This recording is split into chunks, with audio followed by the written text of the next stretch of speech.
ডিজিজের নাম শুনেছো তোমরা?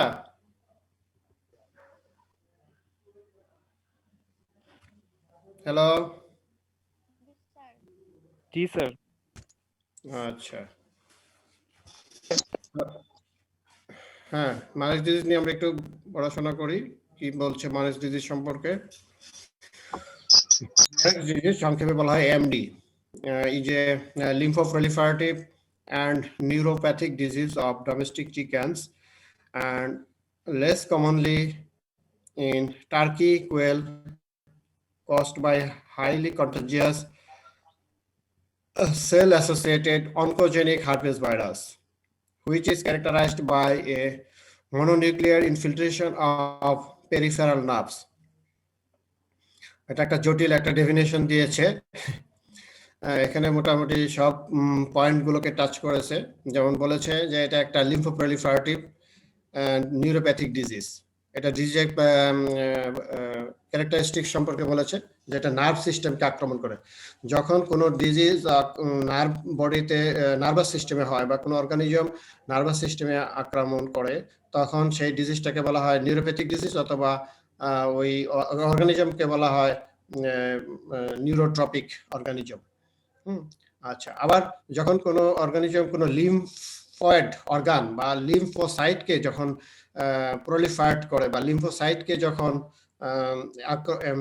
এফেক্ট করে, তখন সেটাকে বলা হয় লিম্ফোপ্রলিফারেটিভ ডিজিজ। কাজে মারেক ডিজিজ এর ক্যারেক্টারিস্টিক্স হচ্ছে এটা একটা লিম্ফোপ্রলিফারেটিভ ডিজিজ। তার মানে এটা এটা বানানটা একটু ভুল আছে, লিম্ফোপ্রলিফারেটিভ, এখানে এখানে এফ হবে, লিম্ফোপ্রলিফারেটিভ disease. proliferative disease, lymphoproliferative and neuropathic disease, এই দুটো কম প্রপার্টি। আচ্ছা, এবার আসতেছে property disease of domestic chicken. Normally এটা ডোমেস্টিক চিকেনেরই হয়, হ্যাঁ, খুব মানে ফ্রিকুয়েন্টলি হয়, কিন্তু এটা কোনো কোনো ক্ষেত্রে কোনো ক্ষেত্রে এটা টার্কি এবং কোয়েলেরও হতে পারে। খুব কমন না আর কি, লেস কমন, ভেরি ফ্রিকুয়েন্ট না, লেস কমন। টার্কি এবং কোয়েলের হতে পারে, and caused by highly contagious, এবং ডিজিজটা এত বেশি কন্টাজিয়াস যে একটা বার্ডের আক্রমণ হলে খুব দ্রুত পুরো ফার্মে ছড়ায় যায়, একটা ফার্মে হলে খুব দ্রুত পাশের নেইবার ফার্মগুলোতে ছড়ায় যায়। এই জন্য এটাকে বলা হয় highly contagious disease and cell associated disease. Cell associate, that means এটা শুধু টিস্যু বলতে স্পেসিফিক্যালি একেবারে সেলুলার লেভেলে এটা আক্রমণ করে, হ্যাঁ, তার মানে ইন্ট্রাসেলুলার অর্গানিজম যেটাকে বলা হয় আর কি। ভাইরাস তো অলওয়েজ ইন্ট্রাসেলুলার, তারপরে এটা একেবারে specific cell to cell infect করে, এবং এটাকে বলা অনকোজেনিক হার্পেস ভাইরাস। এটা যেহেতু ক্যান্সারাস গ্রোথ করে, ক্যান্সার প্রলিফারেশন মিন্স বৃদ্ধি, কিন্তু এই বৃদ্ধিটা যখন একেবারে মানে হিউজ অ্যামাউন্ট, খুব উইদাউট এনি মানে লিমিট, হ্যাঁ, বিলিয়ন ট্রিলিয়ন সেল সংখ্যক বেড়ে যায়, ওগুলোকে বলা হয় অনকোজেনিক। তার মধ্যে এটাও একটা অনকোজেনিক হার্পেস ভাইরাস বা ক্যান্সারাস হার্পেস ভাইরাস বলা হয় যেটা, and which is also characterized by mononuclear infiltration of peripheral nerves. এই পেরিফেরাল নার্ভসের ভিতরে মনোনিউক্লিয়ার সেলগুলো ইনফিল্ট্রেট করে ফেলে, ইনফিল্ট্রেশন হয়। ইনফিল্ট্রেশন শব্দ অর্থ হচ্ছে যখন কোনো কিছু একটা সেলুলার পার্টিকেল বা কোনো সেলুলার পার্টিকেল যখন কোনো একটা সলিড মাস বা সলিড কোনো টিস্যু বা বডির ভিতরে খুব দ্রুত হয়, ফিল্ট্রেশন হয়ে ঢুকে যায়, তখন সেটাকে বলে ইনফিল্ট্রেশন, এবং এটা হচ্ছে mononuclear infiltration of peripheral nerves. তাহলে আমরা মোটামুটি মারেক্স ডিজিজের ডেফিনেশন থেকে জানলাম যে এটা একটা lymphoproliferative and neuropathic disease of domestic chickens and less commonly turkey and quails, caused by highly contagious cell-associated oncogenic herpes virus, which is characterized by a mononuclear infiltration of peripheral nerves. এইটুকু যদি মনে থাকে তাহলে মোটামুটি Marek's ডিজিজের একটা common picture, একটা short rough একটা মানে ব্রিফ পিকচার সবার জানা হয়ে যাবে ডিজিজ সম্পর্কে। স্যার ইনফিল্ট্রেশনটা যদি আরেকবার বলতেন। ইনফিল্ট্রেশন বলতে পাওয়া যাচ্ছে যখন কোনো সেলুলার পার্টিকেল যখন বা কোনো সাসপেনশন অবস্থায় কোনো কিছু থেকে যখন কোনো সলিড পার্টিকেল বা সলিড টিস্যু বা সলিড মাসের ভিতরে ঢুকে যায়, যেটা ন্যাচারালি যেখানে থাকার কথা না সেখানে ঢুকে যায়, সেটাকেই বলা হয় ইনফিল্ট্রেশন। এবং এটা পেরিফেরাল নার্ভ টিস্যুর ভিতরে মনোনিউক্লিয়ার সেলগুলো ভিতরে ঢুকে যায়। এটাকে বলা, যেটা ন্যাচারালি যেখানে থাকার কথা না, এটাকে বলা হয় এখানে mononuclear infiltration of peripheral nerves. আচ্ছা, এবার আসি আমরা কজাল এজেন্টস। কজাল এজেন্টস তো আমরা অলরেডি খুব সহজ, এটা অন্য ডিজিজের মতো, ডিজিজের সাথে ভাইরাস শব্দটা যোগ করে দিলেই হয়। যেহেতু Marek's disease, Marek's disease virus MDV, এটা হচ্ছে কজাল এজেন্ট বা species who is belonging to the family Herpes viridae, Herpes viridae ফ্যামিলির একটা ভাইরাস, যেটাকে বলা হয় মারেক্স ডিজিজ ভাইরাস। তারপরে সাসেপ্টেবল স্পিসিস আমরা তো বলেই ফেলছি, মেইনলি চিকেন।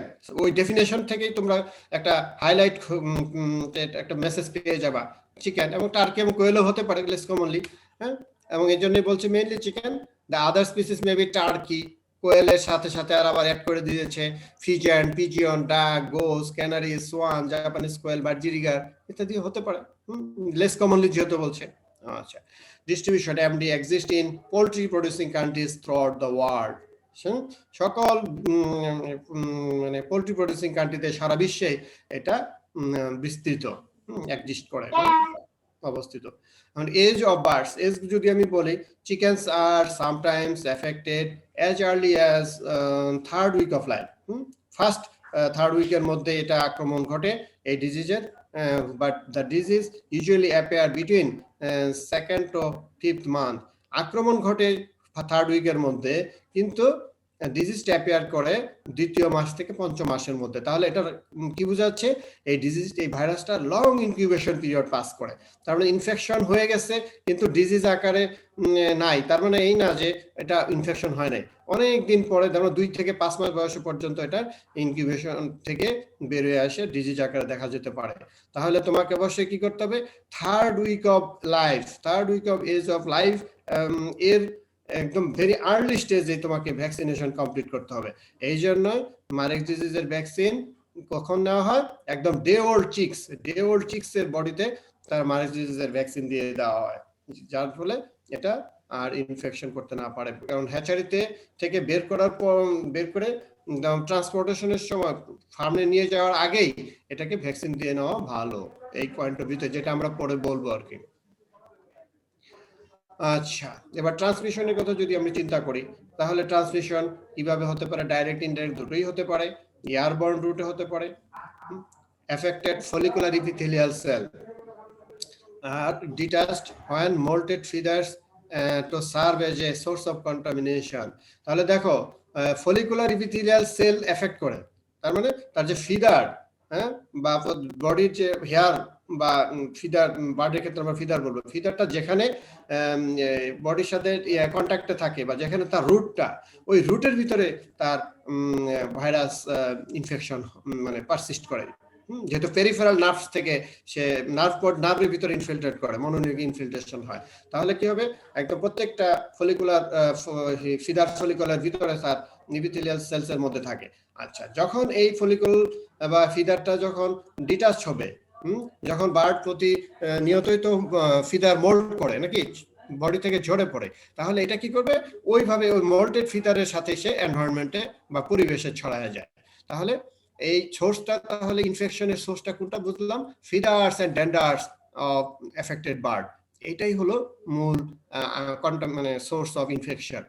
আচ্ছা, although excretion and secretions of infected bird may contain virus, হ্যাঁ, যদিও বলা যায় যে আর তার যে body natural secretion, salivary secretion, lacrimal secretionও ভাইরাস কন্টেইন করতে পারে, হ্যাঁ। এবং danders containing infectious enveloped virus particles is the most important mean of transmission. এবং যদি কখনো এই যে ফলিকুলার যে ডেন্ডার্স, ফেদার্স এন্ড ডেন্ডার্স গুলো, এখানে যদি কোনো এই এনভেলপড ভাইরাস, যেহেতু এটা এনভেলপড ভাইরাস, কাজেই এনভেলপড ভাইরাস যদি কোনো কারণে এরকম ডেন্ডারের মধ্যে যদি বা ফিদারের সাথে যদি নেচারে আসে এবং এটা মানে ট্রান্সমিশন এই ইয়েটাকে কন্ট্রোল করা খুব কঠিন, কারণ এইটা তোমার ফিদার ফলিকল এবং ডেন্ডার এটা একটা টাফ টিস্যু, টাফ একটা অবজেক্ট, এবং এর ভিতরে আবার এনভেলপ ভাইরাস পার্টিকেল যদি থাকে তাহলে পরিবেশের ন্যাচারাল হ্যাজার্ড বা কোনো কিছু দিয়ে এটা ডেস্ট্রয় করা যায় না। সানলাইট বলো, কোনো ডিসইনফেক্টেন্ট বলো বা কিছু দ্বারা সাধারণত এটা তুমি ফার্ম প্রিমিসেসে যতই তুমি জীবাণুনাশক ছিটাও বা বায়োসিকিউরিটি কন্ট্রোল করো, স্যানিটারি মেজার ডেভেলপ করো, তাহলে এটা দিয়ে চেক করা যায় না, ট্রান্সমিশন চেক করা যায় না। তাহলে এটা খুবই কঠিন। তাহলে কি করতে হবে, তোমাকে কেরিয়ার ইনফেকশন যেন না হয় এবং এটা কেরিয়ার হিসেবে যেন কাজ করতে না পারে সেটা তোমাকে চেক দিতে হবে। আচ্ছা, তারপরে বলতেছে অ্যাপারেন্টলি নরমাল কেরিয়ার বার্ড, এটা কেরিয়ার সোর্স অফ ইনফেকশন হতে পারে। ভার্টিক্যাল ট্রান্সমিশন ইজ সাধারণত হয় না, কিন্তু এক্সপেরিমেন্টালি করে দেখে গেছে যে হতেও পারে কিন্তু খুব রেয়ার। হ্যাঁ, the shedding of infected material occurs about 2 to 4 weeks after infection. Infection হওয়ার পর থেকে 2 থেকে 4 সপ্তাহ পর্যন্ত ভাইরাস নেচারে সে শেড করতে পারে মানে ছড়াতে পারে আক্রান্ত প্রাণী থেকে, বার্ড থেকে তার হেয়ার ফলিকল বা ড্যান্ড্রাফের মাধ্যমে সে ছড়াতে পারে। সরি, আচ্ছা, prior to appearance to clinical disease একটা ডিজিজ তার নিজেরই হয় নাই, অ্যাপিয়ার করে নাই, কিন্তু অলরেডি সে ছড়ায় ফেলছে, তার মানে কত ডেঞ্জারাস। ডিজিজ হওয়ার আগে যে ডিজিজগুলো তার ওই আক্রান্ত ব্যক্তি বা প্রাণী বা পাখিতে ডিজিজ হওয়ার আগেই যে ডিজিজগুলো ছড়াতে পারে পরিবেশে, তারপর এনভায়রনমেন্টে, সেটা খুবই ডেঞ্জারাস। আচ্ছা, তাহলে আমরা দেখি তার কি লক্ষণগুলো আমরা দেখবো। ইউজুয়ালি তার দুটো ফর্মে ডিজিজ হতে পারে, একটা হচ্ছে নার্ভাস ফর্ম, যেহেতু একটা নার্ভ টিস্যুকে আক্রমণ করে, একটা হচ্ছে লিম্ফোপ্রলিফারেটিভ, সেই জন্য এটা হচ্ছে ভিসারাল ফর্ম, দুটো ফর্মে হতে পারে। হ্যাঁ, নার্ভাস ফর্ম সাধারণত হয়, এবং এটা কি হয়, asymptomatic paralysis, letter complete paralysis. প্রথমে একটা সাইট অ্যাসিমেট্রিক প্যারালাইসিস হয়, যে কোনো একটা সাইট প্যারালাইসিস মানে প্যারালাইসিস বা অবসন্নতা হয়, তারপরে কমপ্লিট প্যারালাইসিস, পরে পুরো বডি প্যারালাইসিস হয়ে যায় in one or more extremities. It is a particularly a sciatic nerve that affected. সাধারণত sciatic nerve আমাদের বডিতে একটা নার্ভ আছে, বার্ডের বডিতেও আছে, যেটাকে sciatic nerve বলা হয়। এটা সাধারণত আক্রান্ত হয়ে থাকে। Birds are unable to stand, দাঁড়াতে পারে না, বিকাম প্যারালাইজড হয়ে যায়। Depletion of food and water, খাবার খেতে পারে না। Wings and neck may be involve, এবং এই প্যারালাইসিসটা একদম পাখা এবং ঘাড় পর্যন্ত চলে যেতে পারে। and iris may be involved, it is associated with blindness. Irish পর্যন্ত প্যারালাইসিস হয়ে যেতে পারে। চোখের পাতা যদি খুলতে না পারে, তাহলে দেখবো যে চোখের পাতা যদি প্যারালাইসিস হয়ে যায়, আমরা কি কিছু দেখতে পারবো? চোখ পাতা যদি না খুলে কেউ কিছু দেখতে পারবে? পারবে না। এরকম বার্ডও তাই আর দেখতে পারে না, এটাকে বলা হয় চোখের অন্ধত্ব হয় বা ব্লাইন্ডনেস হয়ে থাকে। আচ্ছা, তারপরে দেখা যাচ্ছে অকেশনালি হ্যাপেন, ভিসারাল ফর্মটা সাধারণত সব সময় হয় না, মাঝে মাঝে হয়। Signs are specific include depression, paralysis, loss of appetite and weight gain, anaemia, dehydration, diarrhoea and death without any clinical sign. এইগুলো সাধারণত এই ভিসারাল ইয়েগুলো হতে পারে। এটা একটা not only visceral lesion but also gross lesion বা symptomatic symptoms in of bird, এগুলো আমরা দেখতে পারি।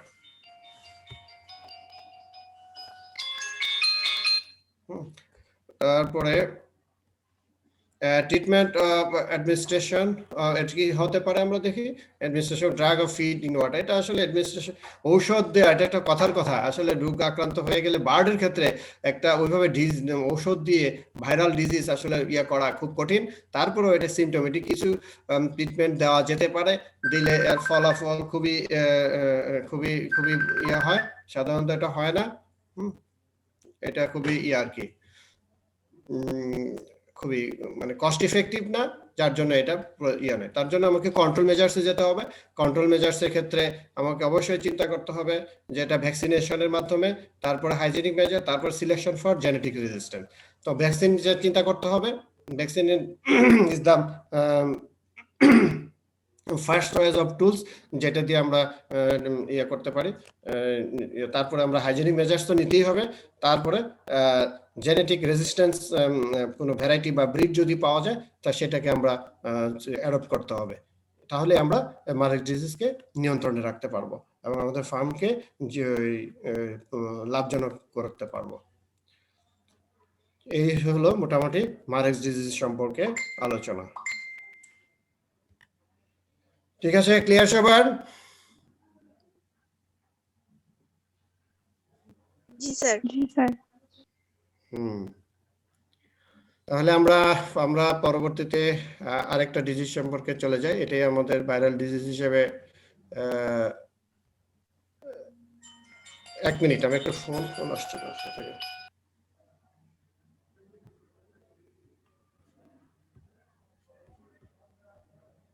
এবার আসবো আমরা আরেকটা নিউক্যাসল ডিজিজ। এটা কি পড়ছি আমরা? না স্যার। হ্যাঁ, পড়িনি আমরা, যেহেতু শেষে আসছে। এই ডিজিজ সম্পর্কে তো আমাদের কম বেশি আমরা যেহেতু সবাই গ্রাম থেকে কোনো না কোনো সময় গ্রামে মানে থেকেছি, অথবা গ্রামে যাই, অথবা গ্রাম থেকে আসা, এটা সম্পর্কে সবারই একটু জানা থাকার কথা। জানো হোয়াট ইজ নিউক্যাসল ডিজিজ? নাম শুনেছো কখনো? জি স্যার। কি নামে শুনেছো? রানীক্ষেত ডিজিজ নাম বেশি শুনছি স্যার। আচ্ছা, হ্যাঁ, রানীক্ষেত ডিজিজ। তাহলে এই ডিজিজ এর আরেকটা নাম হচ্ছে রানীক্ষেত ডিজিজ। তো যদি আমরা ডেফিনেশনটা যদি জানি, কি জানবো, যে নিউক্যাসল ডিজিজ আর রানীক্ষেত ডিজিজ যে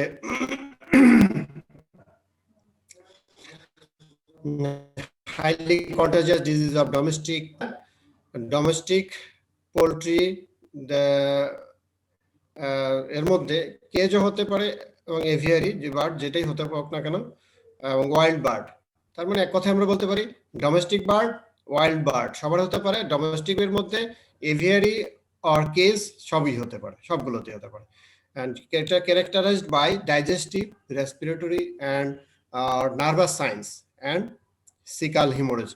এর ইম্পর্টেন্ট দুটো মানে ক্যারেক্টারিস্টিক্স বলছে যে ডাইজেস্টিভ কিছু ক্যারেক্টারিস্টিক্স শো করে, ডাইজেস্টিভ সিস্টেমে, রেসপিরেটরি সিস্টেম আক্রমণ করে, সেখান থেকে কিছু সাইন আসে, এবং নার্ভাস সিস্টেমে আক্রমণ করে, যার জন্য এটাকে নার্ভাস সাইন শো করে। তাহলে এইটাতে দেখো প্রায় 3টা system, digestive system, respiratory system, nervous system. তার মানে আর বাকি থাকলো কি? তার মানে এটা কি মাল্টি অর্গান এফেক্টিং ডিজিজ, যেটাকে মাল্টিপল অর্গানিজম, মাল্টিপল সিস্টেম আক্রমণ করে। ঠিক আছে, এই জন্য এটাকে বলা হয় মাল্টিপল অর্গান ডিজিজ আর কি। এবং এটাকে কি করে ultimately caecal haemorrhage. That means caecum একটা আছে বডির, বার্ডের একটা ওই যে ডাইজেস্টিভ সিস্টেমের পার্ট, যেখানে রক্তপাত ঘটায়, হিমোরেজ হয়। এই জন্য এটাকে বলা হয় যে which is characterized by digestive, respiratory and nervous signs and cecal hemorrhage এর characteristics important sign। তাহলে আমরা এবার দেখি তাহলে কজাল এজেন্ট কে। কজাল এজেন্ট তাহলে খুব সহজ, যে নিউক্যাসল ডিজিজ ভাইরাস। নিউক্যাসল ডিজিজের সাথে ভাইরাস যোগ করলেই হবে। caused by Newcastle disease virus belonging to the family Paramyxoviridae family Newcastle disease virus এই ডিজিজ করে। স্পিসিস সাসেপ্টেবল, কি কি স্পিসিস সাধারণত আমরা ওখান থেকে বলেই ফেলছি যে all domestic birds and wild birds. ডোমেস্টিকের ভিতরে কেজ বার্ড, এভিয়ারি বার্ড যাই থাকুক না কেন, সকল বার্ডই সাধারণত এর ডিজিজ হতে পারে। এগুলো এটা বলাই হয়ে গেছে। এবং most susceptible domestic chicken, turkey, pigeon and parrot. এটা সবার সাথে হতে পারে, তার মধ্যে মোস্ট বলে একটা কথা আছে, সেটা সুপারলেটিভ ডিগ্রি দিয়ে বলা, যে চিকেন, টার্কি, পিজিয়ন এন্ড প্যারটের খুব বেশি, এত বেশি পরিমাণে হয়। তারপরে মাইল্ডার ডিজিজ দেখা যায় duck, geese, pigeon, quail, guinea fowl and canaries. Guinea fowls and ক্যানারিসও মাইল্ডার ফর্মে হতে পারে। আর এর কোনো এজ ভেরিয়েশন নাই। সারা জীবনই, সারা বছরই, জন্মের পর থেকে all age group of birds এর এই ডিজিজ হতে পারে। এবং ডিস্ট্রিবিউশন এক কথায় ওয়ার্ল্ড ওয়াইড, একেবারে কসমোপলিটন একটা ডিজিজ। সারা পৃথিবীর যেখানেই যাও, আনাচে কানাচে সব জায়গাতেই এই ডিজিজটা দেখা দিতে পারে বা আছে। ইটিওলজির মধ্যে কি বলা আছে, আমরা তো কজাল এজেন্ট বলছি, কিন্তু ইটিওলজির মধ্যে কি আবার বলতেছে যে all NDV are single serotype, but they are can be grouped into several pathogenic forms. এখন এদের কোনো সিরোটাইপ বা নাই, এরা একটা সিঙ্গেল সিরোটাইপের মধ্যে আছে, কিন্তু এর আবার অনেকগুলো প্যাথোজেনিক ফর্ম আছে, বা যেটাকে বলা হয় প্যাথোটাইপস বলা হয়। কোথাও কে বলা হয় ল্যান্টোজেনিক, কোথাও মেসোজেনিক, কোথাও ল্যান্টোজেনিক, মেসোজেনিক, হচ্ছে একটা তোমার কি বলে মানে হাইলি প্যাথোজেনিক যেটা আর কি, এটাকে বলা হয়, যেটাকে ভিসেরোট্রপিক হতে পারে, নিউরোট্রপিক হতে পারে, যেটা আমরা দেখলাম দুটো ফর্মে হতে পারে। ট্রান্সমিশন ঘটতে পারে কিভাবে ট্রান্সক্রিপশন এটা এই যে নিউক্যাসল ডিজিজ ভাইরাসটা কিন্তু এটা ওই এভিয়ান ইনফ্লুয়েঞ্জা এবং নিউক্যাসল ডিজিজ ভাইরাস এটা কিন্তু খুব কাছাকাছি খুব কাছাকাছি একটা তাদের ভাইরাসের বৈশিষ্ট্য কাজে ডিজিজের বৈশিষ্ট্য কিন্তু অনেকটা এই জন্য কোনো কোনো ক্ষেত্রে এভিয়ান ইনফ্লুয়েঞ্জা এবং নিউক্যাসল ডিজিজ কে একটার সাথে আরেকটার হয়ে যায় মানে ভুল ক্রমে মনে হয় যেন এভিয়ান ইনফ্লুয়েঞ্জা হইলে মনে হয় যে নিউক্যাসল হয়েছে নিউক্যাসল হলে মনে হয় এভিয়ান ইনফ্লুয়েঞ্জা হয়েছে কাজে দুটো ডিজিজ সম্পর্কে আমাদের ডিস্টিংক্ট ভাবে আমাদেরকে ডায়াগনোসিস করতে হয় জানতে হয় কারণ ট্রান্সমিশন রুটও অনেকটাই কাছাকাছি ট্রান্সমিশন মিনস অনেকটা কাছাকাছি clearly dependent on the organ on which virus multiplies যে আমরা এটা বললাম যে মাল্টিপল অর্গান ডিজিজ তার মানে এটা রেসপিরেটরি সিস্টেমে যদি আক্রমণ করে তাহলে ছড়াবে কি দিয়ে রেসপিরেটরি সিস্টেমের দিয়ে যেমন কফিং স্নিজিং এসব দিয়ে আর ডাইজেস্টিভ সিস্টেমের অর্গান যেহেতু এটা ছড়াতে পারে স্যালাইভারি সিক্রেশনস ইভেন কি ফিসিস ইউরিন এগুলো দিয়ে ছড়াতে পারে আবার যদি হয় ওই নার্ভাস সিস্টেমে যদি আক্রমণ করে তখন নিউরোট্রপিক কোনো ইয়ার মাধ্যমে যেমন ফিদার ফলিকল যেমন মার্ক ডিজিজের কথা আমরা যেরকম বলেছিলাম ওইরকম ইয়েতে হতে পারে ছড়াতে পারে তার মানে এটা by direct contact of infected disease bird এটা তো অবশ্যই ছড়াবে infected bird shed virus in faeces and respiratory secretion contaminated equipments carcass water food and clothings এর মধ্যে ছড়াতে পারে and inhalation যদি কোনো contaminated droplet or dust particle যদি ইনহেল করে বা ইনজেস্ট করে সেটা দিয়েও ছড়াতে পারে তাহলে ক্লিনিক্যাল সায়েন্স গুলো আমরা দেখি যে তার মানে ভ্যালোজেনিক স্ট্রেন যেটা হচ্ছে একটা হচ্ছে ল্যান্টোজেনিক মেসোজেনিক এন্ড ভ্যালোজেনিক স্ট্রেন তিনটা স্ট্রেন যেটা প্যাথোটাইপস তার মধ্যে যদি প্যাথোজেনিক বা হাইলি প্যাথোজেনিক যেটা ভ্যালোজেনিক স্ট্রেনদের যদি আক্রমণ হয় তখন এক ধরনের হয় বা অন্যগুলো দিয়ে ল্যান্টোজেনিক মেসোজেনিক দিয়ে এরকম হয় আবার ভ্যালোজেনিকের মধ্যে যেগুলো নিউরোট্রপিক সেটা এক রকমের হয় আবার যেটা ভিসারোট্রপিক সেটা আরেক রকমের হয় তাহলে আমরা দেখি ডায়রিয়া উইথ হোয়াইট ড্রপিংস সাদা চুনা হাগা আমরা বলি যে তোমার গ্রামে গঞ্জে দেখে থাকবা বা ফার্মে গেলে দেখবা যে পিছনে যে ক্লোয়েকাল ভ্যান্ট যদি সাদা চুনা হাগা যদি লেগে থাকে তখন সেটাকে বুঝতে হবে যে হয়তোবা এখানে নিউক্যাসল ডিজিজ ভাইরাসের হতে পারে তারপর প্রোডাকশন কমে যাবে even drop of egg production কমে যাবে এবং বন্ধ হয়ে যাবে একদম ডিম পাড়া বন্ধ করে দিবে খাবার খাবে না ড্রাউজিনেস রাফেল ফিডার একদম উস্কো খুস্কো বডি ফিডার থাকবে আচ্ছা তারপরে হবে কি ভ্যালোজেনিক নিউরোট্রপিক স্ট্রেন দ্বারা যদি হয় তখন কি হবে রেস্টলেসনেস বাট নো ডায়রিয়া কোনো ডায়রিয়া থাকবে না শুধু রেস্টলেসনেস থাকবে টর্টিকোলিস ঘাড় বাঁকাইয়া বসে পড়ে থাকবে nervous sign tremor twisting of leg circling incoordination ঘুরতে থাকবে চলাফেরা মুভমেন্টে থাকবে না কোঅর্ডিনেশন থাকবে না পা বাঁকা হয়ে পড়ে থাকবে তারপরে constant drop of egg production কমতেই থাকবে এটা হচ্ছে তারপরে গ্রস লিশন আমরা কি দেখবো haemorrhage in the body of proventriculus and conified layer of gizzard এর প্রভেন্টিকুলাস এবং gizzard এবং প্রভেন্টিকুলাস যেটা বডির ডাইজেস্টিভ সিস্টেমের দুটো পার্ট এখানে রক্তপাত হবে এবং হিমোরেজ দেখা যাবে এবং button like ulcers in the intestine of caecal tonsil এবং ইন্টেস্টাইনের মধ্যে বাটন মানে এমন আলসার হবে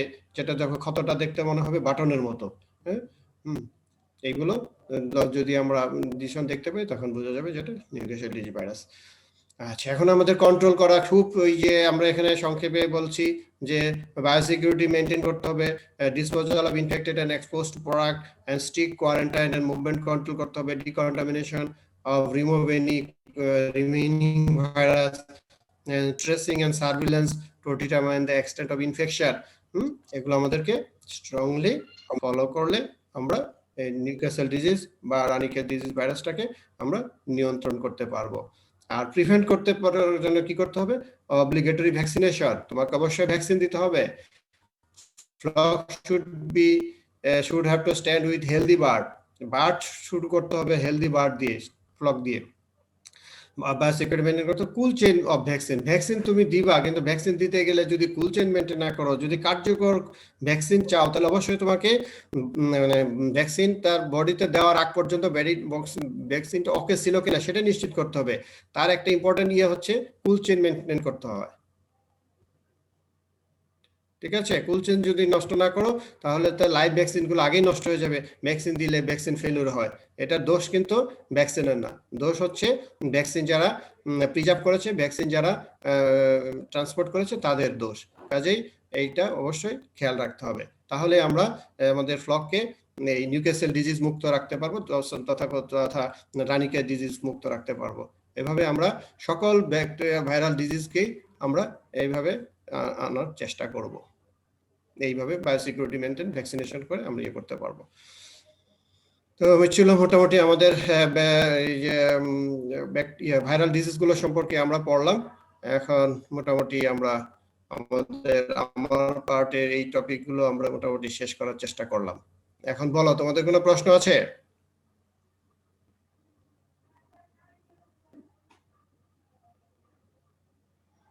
হ্যালো স্যার, টর্টিকোলিসটা কি বললেন? ঘাড় বাঁকা করে বেঁকে ঘাড় একদিকে পড়ে থাকবে।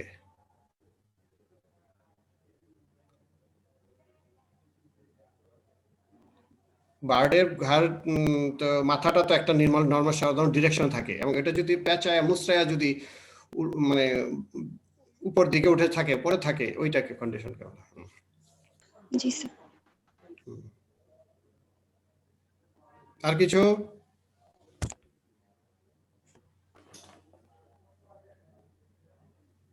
আর কেউ কিছু বলবা? স্যার সেরোটাইপ কি? সেরোটাইপ আর প্যাথোটাইপ? এইগুলো অর্গানিজমের কিছু কিছু আমরা তো জানি না যে ট্যাক্সোনমিক্যাল ক্লাসিফিকেশন আমরা জানি স্পিসিস পর্যন্ত, না একদম ফাইলাম থেকে শুরু করে phylum, class, order, family, genus, species, তাই না? আচ্ছা, কিন্তু স্পিসিস দিয়েই যে সবকিছু হয় তা না।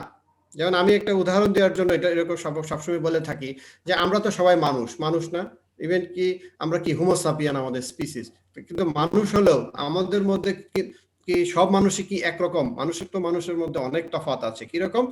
নানান বৈশিষ্ট্যের দিক থেকে হতে পারে। এটা এক এক রিজনের মানুষ এক এক রকম বৈশিষ্ট্যের কিছু প্রপার্টি ক্যারি করে, কেউ সাদা, কেউ খাটো, কেউ বেটে, কেউ মানে এক এক রকমের কিছু দৃশ্যমান কিছু ইয়ে আছে। আবার আচরণগত ভেরিয়েশন আছে। এরকম ভাবে ভাইরাস এবং ব্যাকটেরিয়া বা মাইক্রো অর্গানিজম আবার সবারই একই স্পিসিসের অন্তর্ভুক্ত হলেও তাদের ভিতরে অনেক কিছু ক্যারেক্টারিস্টিক্স তফাৎ থাকে। ওই ক্যারেক্টারিস্টিক্স গুলোকে আবার বিভিন্ন ভাবে ধাপে ধাপে আবার সাব ক্লাস করা হয়, যেটাকে বলা হয় যেমন সাব স্পিসিস বলে একটা কথা আছে, স্পিসিসের নিচে সাব স্পিসিস, যেটা কয়েকটা সিমিলার ক্যারেক্টারিস্টিক্স গুলোকে একত্রে ওই স্পিসিসের অন্তর্ভুক্ত, সাব স্পিসিস গুলো ওই স্পিসিসের অন্তর্ভুক্ত। আচ্ছা, সাব স্পিসিসের পরেও আবার আছে যে সিরোটাইপ, যেটা তাদের ভিতরে অ্যান্টিজেনিক কিছু ডিফারেন্স থাকে, যেটা বিভিন্ন সিরোলজিক্যাল টেস্টের মাধ্যমে আমরা ডিটারমিন করে থাকি। ওই স্পেসিফিক কারণে ভেরিয়েশনের কারণে সেটাকে আমরা বলি সিরোটাইপস। আবার কিছু কোনো ক্ষেত্রে বলা হয় প্যাথোটাইপস, যেমন প্যাথোজেনিসিটির উপর ভিত্তি করে তাদেরকে ক্লাস করা হয়। যেমন এই ক্ষেত্রে নিউক্যাসল ডিজিজের ক্ষেত্রে 3টা প্যাথোটাইপস বলছে, যে ল্যান্টোজেনিক, মেসোজেনিক, ভ্যালোজেনিক। ল্যান্টোজেনিকটা মানে খুব কম মাইল্ড ফর্মে ডিজিজ করে, একদম ইনফেকশন হলে কেউ বুঝতেই পারে না যে তার ডিজিজ মানে আক্রমণ হয়েছে, এত কম মানে লক্ষণ প্রকাশ পায় এবং রোগের মাত্রাটা এত কম থাকে। আর যদি এরকম হয় যে না তার চেয়ে একটু বেশি মাঝামাঝি মাত্রা হলো, তখন সেটাকে বলা হয় মেসোজেনিক। আবার হাইলি ভিরুলেন্ট, হাইলি কন্টাজিয়াস, খুব আক্রান্ত হলে খুব বেশি ফর্মে ডিজিজ হয়, যেটাকে একেবারে হসপিটালাইজেশনের মতো কন্ডিশন হয়। এইরকম কন্ডিশন হলে আমরা সেটাকে বলি ভ্যালোজেনিক। এইরকম নিউক্যাসল ডিজিজের ক্ষেত্রে এই 3টা প্যাথোটাইপস আছে। অনেকে আবার বলে আরেকটা আছে এসিমটোমেটিক, যেটা হলে আক্রমণ হলে কোনো ডিজিজই হয় না বডিতে, কোনো লক্ষণই প্রকাশ পায় না, অথচ বডিতে আক্রমণ হয়। এই জন্য কেউ বলে 4টা, কেউ বলে 3টা সাধারণত বেশি, 4টাও বলা যায়। যেমন এসিমটোমেটিক, যেটা কোনো ডিজিজ করবে না, ল্যান্টোজেনিক মাইল্ড ফর্মে ডিজিজ করবে, মেসোজেনিক তার চেয়ে আরেকটু বেশি ফর্মে, ভ্যালোজেনিক তার চেয়ে আরেকটু বেশি ফর্মে, হাইলি প্যাথোজেনিক। এইভাবে তাদেরকে ডিফারেন্সিয়েট করে ক্যাটাগরিক্যালি ক্লাস, এর জন্য এইগুলোকে বলা হয় প্যাথোটাইপস, যেহেতু ডিজিজ এর মাত্রা অনুসারে তাদেরকে ক্লাস করা যায়। এরকম ভাবে আরো আছে, যেমন ব্যাকটেরিয়ার ক্ষেত্রে বলা হয় যেমন সিরোভার, তারপরে বায়োভার, এগুলো নানান মানে ক্লাসিফিকেশন আছে। এরকম ভাইরাসের ক্ষেত্রে আছে। এবং নিউক্যাসল ডিজিজের ক্ষেত্রে এই সিরোটাইপসটা প্রয়োগ করা হয়, প্যাথোটাইপস। জি স্যার। আরো কেউ কিছু? স্যার ভ্যাকসিনের কোল্ড চেইন বলতে কি বোঝানো হয়েছে? ভ্যাকসিনের কোল্ড চেইন বলতে বোঝা হয়েছে যে সেটা সাধারণত লাইভ ভ্যাকসিনের তো কতগুলো ক্যাটাগরি আছে, যেটাকে বলা হয় কিছু বলা হয় মৃত ভ্যাকসিন, কিছু বলা হয় জীবিত ভ্যাকসিন। জীবিত ভ্যাকসিন বা লাইভ ভ্যাকসিন সেগুলোর ক্ষেত্রে করা হয় অর্গানিজম, ব্যাকটেরিয়া বা ভাইরাসের যেটাই হোক না কেন, অর্গানিজমটা জীবিত অবস্থায় থাকে, হয়তো তার প্যাথোজেনিসিটি থাকে না, মানে তার ডিজিজ প্রোডাকশন করার ক্ষমতা থাকে না। হ্যাঁ, থাকে না মানে কিছু আছে প্যাথোজেনিসিটি নষ্ট করে দেওয়া হয়, ডিজিজ প্রোডাকশন করার ক্ষমতাটাকে নষ্ট করে দেওয়া হয়, আবার কিছু আছে ন্যাচারালি কোনো ডিজিজ প্রডিউসিং করার কোনো প্রপার্টি নাই, যেটাকে বলা হয় অ্যাসিম্পটোমেটিক বা ওই যে ওই আমরা এনডিবির ক্ষেত্রে যেরকম বললাম। তাহলে ওই অ্যাসিম্পটোমেটিক স্ট্রেন দিয়ে যদি অথবা প্যাথোজেনিক স্ট্রেনটাকে যদি তার ডিজিজ প্রোডাকশন ক্ষমতাকে নষ্ট করে দিয়ে যদি ভিরুলেন্ট বা করা হয়, তাহলে এটা লাইভ, কিন্তু তার ডিজিজ প্রোডাকশন ক্ষমতা নেই। ওই জীবাণু দিয়ে ওই ব্যাকটেরিয়া দিয়ে যদি টিকা বা ভ্যাকসিন বানানো হয়, ওগুলোকে বলা হয় লাইভ ভ্যাকসিন। আবার যখন কোনো কোনো ক্ষেত্রে জীবাণুটাকে ডেস্ট্রয় করে ফেলা হয়, তা কিল করে ফেলা হয়, ইনঅ্যাক্টিভ করে ফেলা হয়, এটা ভাইরাস ব্যাকটেরিয়া দুটোর ক্ষেত্রে হতে পারে, সেটাকে বলা হয় মৃত টিকা বা ডেড ভ্যাকসিন বা কিল ভ্যাকসিন বলা হয়। আচ্ছা, তাহলে কিল ভ্যাকসিনের ক্ষেত্রে জীবাণু কিন্তু ডেড, এটা ওই ভ্যাকসিনের ক্ষেত্রে জীবাণুকে জীবিত রাখার কোনোই প্রয়োজন নাই, ওইটা যে কোনো পরিবেশে যে কোনো তাপমাত্রায় আমরা স্টোর করতে পারি ওই ভ্যাকসিনটা। কিন্তু লাইভ ভ্যাকসিনের ক্ষেত্রে কিন্তু এটা কুল চেইন মেনটেন করাটা খুব জরুরি, কারণ অর্গানিজমটা যদি মারা যায় তাহলে কিন্তু আর টিকা কাজ করবে না। সেই জন্য এখানে বলা হয়েছে যে ওই লাইভ ভ্যাকসিন গুলোকে অবশ্যই তার রিকমেন্ডেড টেম্পারেচার বা রেফ্রিজারেটর টেম্পারেচার মেনটেন করতে হবে। এখন রিকমেন্ডেড টেম্পারেচার রেফ্রিজারেশন হতে পারে বা আরো লো হতে পারে, আরো কম হতে পারে। সেই ক্ষেত্রে যেমন রেফ্রিজারেটেড কন্ডিশন বলতে বোঝায় যেমন 4 to 8 ডিগ্রি সেলসিয়াস টেম্পারেচার। এই জন্য ম্যাক্সিমাম ভাইরাস গুলোকে, ভাইরাল ভ্যাকসিন গুলোকে রেফ্রিজারেটেড টেম্পারেচার বা কুল চেইনে রাখতে হয়, এবং from after production to deliver মানে ultimate administration to the host body. তার মানে প্রোডাকশন থেকে বেরোনো থেকে শুরু করে তার ট্রান্সপোর্টেশন, তার ডেলিভারি, শিপমেন্ট এবং after all administration to the body, শরীরে প্রয়োগের আগ পর্যন্ত অলওয়েজ তাকে 4 to 8 ডিগ্রি সেলসিয়াস টেম্পারেচারে তাকে মানে মেনটেন করতে হবে, তার ভিতরেই তাকে রাখতে হবে। যদি এটা করা যায় তাহলে ওইটাকেই বলা হয় কুল চেইন মেনটেন করা। আর যদি কোনো কারণে এটা না হয়, সম্ভব না হয়, যদি ব্রেক দেখা গেল যে কোথাও এমন এক জায়গায় গাড়িতে নিয়ে আসা হয়েছে, টেম্পারেচার অনেক বেশি হয়ে গেছিল, বা কোনো ল্যাবরেটরি কোনো ডিপোতে রাখা হয়েছে, টেম্পারেচার অনেক বেশি হয়ে গেছিল, বা কোনো জায়গায় অ্যাডমিনিস্ট্রেশনের আগে যে ফার্মে নিয়ে যাওয়ার সময় সেখানে টেম্পারেচার অনেক বেশি হয়ে গেছে, তাহলে সেটা কুল চেইন ব্রেক হয়ে যায়। এটাকেই কুল চেইন ব্রেক হওয়া। আর যদি কুল চেইনটা মেনটেন করা যায় তাহলে সেটাকে বলা হয় কুল চেইন মেনটেন করা। ওই চেইনটাকে মানে ওই টেম্পারেচারটা মেনটেন করা বলে কুল চেইন বলা হয় at every steps of vaccine production and administration. Clear? G sir. তাহলে মোটামুটি আমরা এই পর্যন্তই আলোচনা রেখে আজকে আমরা আজকে না শুধু হ্যাঁ